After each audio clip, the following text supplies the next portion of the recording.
ছাত্ৰ ছাত্ৰীসকল আজি মই তোমালোকৰ ষষ্ঠ শ্ৰেণীৰ অৰ্থাৎ ক্লাছ 6ৰ ইংৰাজী পাঠ্যপুথিৰ লেসন নম্বৰ 5ত থকা ৰবিনসন ক্ৰুছো নামৰ এই লেসনটোক সম্পূৰ্ণকৈ বুজাই দিম। গতিকে চেনেলটো সাবস্ক্ৰাইব কৰি ল'বা, কাৰণ তোমালোকৰ এনে ধৰণৰ ভিডিঅ'বোৰ ইয়াতে পাই থাকিবা। ইয়াতে দিয়া আছে যে look at the picture of the cover page of a book. এখন বুক বা এখন কিতাপৰ ইয়াতে কভাৰ পেজৰ পিকচাৰ বা ছবি দিয়া হৈছে, এইটো চাব কৈছে। And read what is written on it, আৰু ইয়াতে কি লিখা আছে সেইটো পঢ়িব কৈছে। The life and strange surprising adventures of Robinson Crusoe of York mariner. Robinson Crusoe এগৰাকী নাবিক বা নৌচালক। তেখেতৰ জীৱন আৰু আচৰিত ধৰণৰ যি তেখেতৰ দুঃসাহসিক অভিযানবোৰ আছিল তাৰ বিষয়ে ইয়াতে দিয়া আছে। Who lives 8 and 20 years all alone in an uninhabited island. যিগৰাকী ব্যক্তিয়ে এখন কোনো মানুহ নথকা দ্বীপত অকলশৰে 28 বছৰ কাল বসবাস কৰিছিল। On the coast of America, আমেৰিকাৰ কিনাৰতে লাগি থকা, near the mouth of the great river of অৰুণাক্য।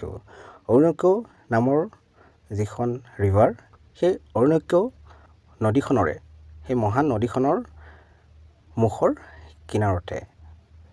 Having been কাভ on shore by shipwreck where in all the men perished but himself with an account how he was at last as flaringly delivered by pirates.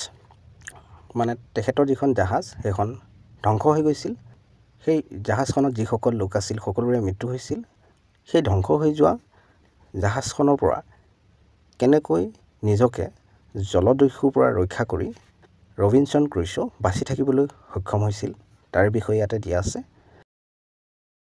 ইয়াতে দিয়া হৈছে যে নাও এতিয়া ক'ব দিছে who the book is about and what it is about. কিতাপখন কাৰ বিষয়ে আৰু কিহৰ বিষয়ে। Talk to your friend and find out if he C has red any ছাচ books. তোমাৰ বন্ধু বা বান্ধৱীক মানে সুধিব কৈছে যে এনেকুৱা ধৰণৰ কিতাপ কেতিয়াবা পঢ়িছে নেকি।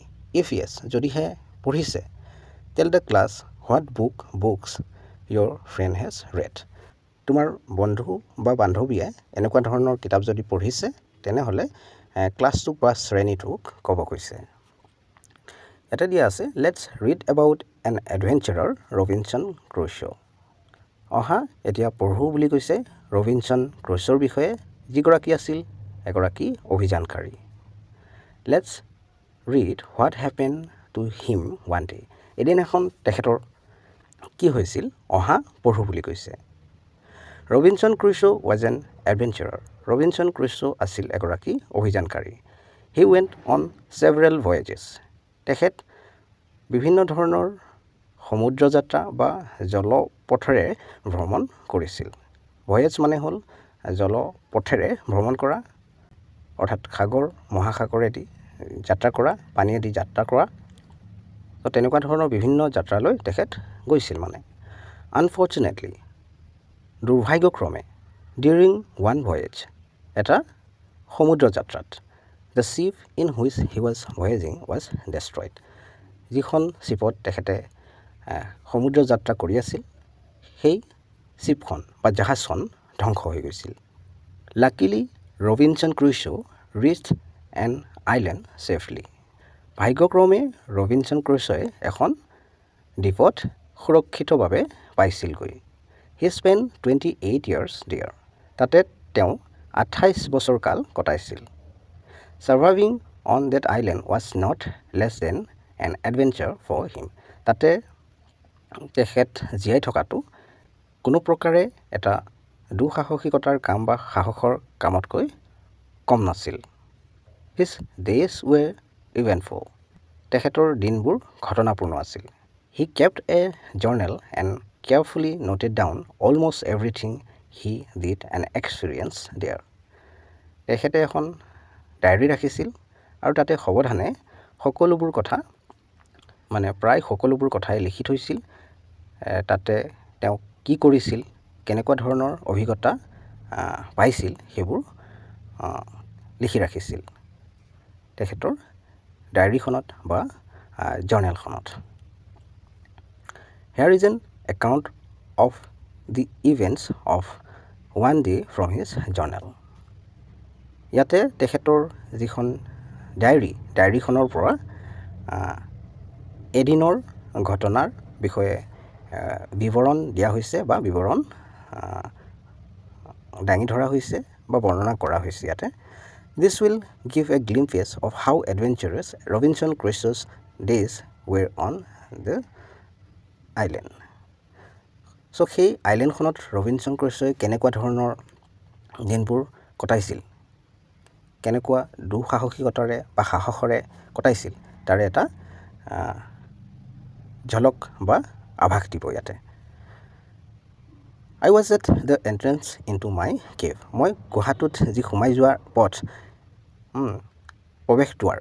গুহাটোৰ প্ৰৱেশ দুৱাৰৰ কাষতে আছিলোঁ All of a sudden, হঠাতে I was shocked by something frightening. কিবা এটা ভয় লাগি পেলাই মই আচৰিত হৈ পৰিছিলোঁ মানে ভয় কৰি পেলাই আচৰিত হৈ পৰিছিলোঁ হঠাতে I looked around and saw pieces of art from the roof, the cave, and the edge of the hill coming towards me. কি কৈছে মই ইফিনে সিফিনে চাইছিলোঁ মোৰ আশে-পাশে চাইছিলোঁ আৰু দেখিছিলোঁ কেভটোৰ যিটো ৰুফ বা মুধচ মানে কেভটোৰ ওপৰৰ অংশ তাৰ পৰা মাটিৰ টুকুৰা পৰি আছিল and the edge of the hill coming towards me আৰু পাহাৰৰ এটা টুকুৰা বা শিলৰ এটা টুকুৰা পাহাৰৰ শিলৰ এটা টুকুৰা তেখেতৰ পিনে আহি আছিল মানে তেখেতে কৈছে মোৰ পিনে আহি আছিল বুলি কৈছে I was very scared. মই বৰ ভয় খাইছিলোঁ I thought মই ভাবিছিলোঁ I would die. মই মৰি থাকিম বা মই মৃত্যু হ'ম if I stayed যদিহে মই ইয়াত থাকোঁ in the cave এই গুহাটোত any longer আৰু যদি বেছি দেৰিলৈকে থাকোঁ মানে ইয়াতে মই মৰি থাকিম I knew I was not safe in the cave at that moment. সেই সময়ত মই সেই যিটো কেভ বা গুহাটোত মই সুৰক্ষিত নাছিলোঁ বুলি মই জানিছিলোঁ বুলি কৈছে So I ran out of the cave to the open. আৰু সেয়েহে মই সেই গুহাটোৰ পৰা দৌৰি ওলাই আহিলোঁ খালী ঠাইলৈ As soon as I stepped on the ground, যেতিয়া মই বাহিৰত ওলাই মাটিত ভৰি দিলোঁ I realized মই অনুভৱ কৰিলোঁ It was a terrible earthquake. এইটো এটা আছিল ভয়ানক ভূমিকম্প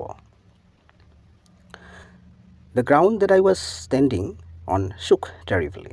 যিটো গ্ৰাউণ্ডত বা যিডোখৰ মাটিত মই ভৰি ৰাখিছিলোঁ কঁপি উঠিছিল ভয় লগা ধৰণে বা ভয়ানকভাৱে কঁপি উঠিছিল I drove on the ground on my knees and hands. আৰু মই পৰি গৈছিলোঁ গ্ৰাউণ্ডত বা মাটিত মোৰ আঁঠু আৰু হাত দুটা দি পেলাই The violent motion of the earth made my stomach sick. পৃথিৱীৰ যি হিংসাত্মক গতি সেইটোৱে মোক কি কৰি তুলিছিল মোৰ পেটত অসুস্থ কৰি তুলিছিল There were 3 major shocks at about 8 minutes distance. মানে 8 মিনিটৰ মূৰে মূৰে বা 8 মিনিটৰ অন্তৰালত তিনিটা ডাঙৰকৈ জোকাৰণি হৈছিল ডাঙৰকৈ ভূমিকম্প আহিছিল The earthquake was very powerful. ভূমিকম্পটো আছিল বৰ শক্তিশালী It could have destroyed the strongest building on the earth. এইটোৱে পৃথিৱীত যি সকলোতকৈ শক্তিশালী বিল্ডিংবোৰ আছে বা ঘৰবোৰ আছে সেইবোৰক ধ্বংস কৰিব পাৰিলহেঁতেন এনেকুৱা ধৰণৰ মানে শক্তিশালী আৰ্থকুইক আছিল I heard a deafening sound. মই এক বৰ জোৰেৰে উচ্চাৰণ এটা শুনিছিলোঁ যিটো উচ্চাৰণ মানে কাণেৰে নুশুনা অৱস্থা কৰিব পৰা তেনেকুৱা উচ্চ ধ্বনিৰ it was the sound of a big rock falling into the sea এইটো চাউণ্ড আছিল কিহৰ ডাঙৰ শিলৰ যিটো সাগৰত পৰিছিল I looked towards the sea মই সাগৰখনৰ পিনে চাইছিলোঁ the sea was becoming fearful সাগৰখন ভয়ানক বা ভয়ংকৰ হৈ পৰিছিল I knew it was because of the earthquake মই জানিছিলোঁ এইটো কিহৰ কাৰণে হৈছিল আৰ্থকুৱেকৰ কাৰণে অৰ্থাৎ ভূমিকম্পটোৰ কাৰণে the tremors were stronger under the sea than on the surface মানে পৃথিৱীৰ যিটো স্থলী বা মাটি আমি য'ত থিয় হৈ থাকোঁ তাতোকৈ মানে যিটো সাগৰৰ তলি আছিল তাত বেছি জোৰেৰে কঁপিছিল the sea appeared angry and violent সাগৰখন খঙাল আৰু হিংসাত্মক দেখিছিল এট দ্য ছেইম টাইম একেখিনি সময়তে the sky was covered with black clouds আকাশখন কলা ডাৱৰে আৱৰি ধৰিছিল দ্য উইণ্ড ষ্টাৰ্টেড টু ব্ল' বতাহো বলিব ধৰিছিল এণ্ড গ্ৰিউ লিটিল বাই লিটিল আৰু লাহে লাহেকৈ বাঢ়িব ধৰিছিল এ ষ্ট্ৰং হাৰিকেন এটা ডাঙৰ হাৰিকেনলৈ হাৰিকেন মানে হ'ল সাগৰৰ মাজত সৃষ্টি হোৱা এটা ঘূৰণি বতাহ আৰু এইটোক বিভিন্ন স্থানত বিভিন্ন নামেৰে জনা যায় যেনেদৰে চাইনা জাপান তেনেকৈ সেইবোৰ অঞ্চলত যদি মানে সেইটো অঞ্চলত যদিহে এনেকৈ সাগৰৰ মাজত সৃষ্টি হোৱা ঘূৰণি বতাহটো বলে বা আহি পায় তেনেকৈ সেই অঞ্চলত তাক টাইফুন বুলি কোৱা হয় ঠিক তেনেদৰে আমাৰ যি ভাৰত বাংলাদেশ শ্ৰীলংকা পাকিস্তান এইবোৰ অঞ্চলত তাকে কি কয় এই হাৰিকেনকে চাইক্লন বুলি কয় যে অল অফ এ ছাডেন হঠাতে কি হৈ গ'ল the sea was covered with foam সাগৰখন ফেনেৰে ভৰি পৰিছিল ভৰি গৈছিল ফেন হৈ গৈছিল মানে দ্য শ্ব' ৱাজ অভাৰফ্ল'ড আৰু সাগৰৰ যি পাৰ সেইটো কি হৈ গৈছিল বেছিকৈ পানী ভৰি গৈছিল এণ্ড দ্য ট্ৰিজ ৱেৰ আপৰুটেড আৰু গছবোৰ উভালি পৰিছিল ইন এ হৰিফাইং মেনাৰ ভয়ংকৰ ধৰণে what a fearful sight it was এইটো যে কি যে ভয় লগা দৃষ্টি আছিল বুলি কৈছে the storm weekend after a few hours মানে যিটো ষ্টৰ্ম যিটো ধুমুহা বতাহ আছিল সেইটো দুৰ্বল হৈ পৰিছিল লাহে লাহেকৈ but that did not bring me any relief কিন্তু সেইটোৱে মোক কোনো ধৰণৰ সকাহ দিয়া নাছিল as it started to rain heavily যিহেতু আৰু বেছি জোৰকৈ বৰষুণ দিবলৈ আৰম্ভ কৰিছিলহে I went in and sat down in my tent মই মোৰ টেণ্টৰ ভিতৰত গৈছিলোঁ আৰু বহিছিলোঁ it was raining heavier than before আৰু সিদিনা বৰষুণ দিছিল কি আগতে দিয়া নাছিল তেনেকৈ জোৰেৰে বৰষুণ সিদিনা আৰু বেছি জোৰেৰে বৰষুণ দিছিল আই ডিচাইডেড টু গ' টু দ্য কেভ মই সেই কেভ বা গুহাটোৰ ভিতৰলৈ যাবলৈ সিদ্ধান্ত লৈছিলোঁ আই ছেট ইন দ্য কেভ কচিয়াছলি মই খুব সাৱধানে সেই গুহাটোৰ ভিতৰত বহিছিলোঁগৈ দেৰ ৱাজ ন' মোৰ শ্বকছ আৰু কোনো ধৰণৰ লৰচৰ হোৱা নাছিল আৰু পাছত আই ফেল্ট ছেফ মই সুৰক্ষিত অনুভৱ কৰিছিলোঁ আই ট'ল্ড মাই চেল্ফ মই নিজকে নিজে কৈছিলোঁ what an adventure I had today আজি মোৰ সৈতে কি দুঃসাহসিক বা সাহসিক কাৰ্য হ'ল I must celebrate my survival of the day মই যে জীয়াই আছোঁ সেইটো কাৰণে মই চেলিব্ৰেট কৰিবই লাগে সেইটো কথা কৈছে মই যে বাচি গ'লোঁ ইমান বিপদৰ পাছতো সেইটোক মই উদযাপন কৰিব লাগে সেইবুলি কৈছে it was indeed N adventure of A very different kind এইটো সঁচাকৈ আছিল এক দুঃসাহসিক অভিযান এটা একেবাৰে বেলেগ ধৰণৰ দুঃসাহসিক অভিযান তো ছাত্ৰ ছাত্ৰীসকল তোমালোকৰ ৰবিনছন ক্ৰুছ'ৰ নামৰ এই লেচনটোৰ ব্যাখ্যা ইমানলৈকে আছিল ইয়াৰ পাছৰ ভিডিঅ'টোত এক্টিভিটিসমূহক সমাধান কৰি দিম। গতিকে চেনেলটো ছাবস্ক্ৰাইব কৰি ল'বা, কাৰণ এনে ধৰণৰ ভিডিঅ'বোৰ ইয়াতে পাই থাকিবা।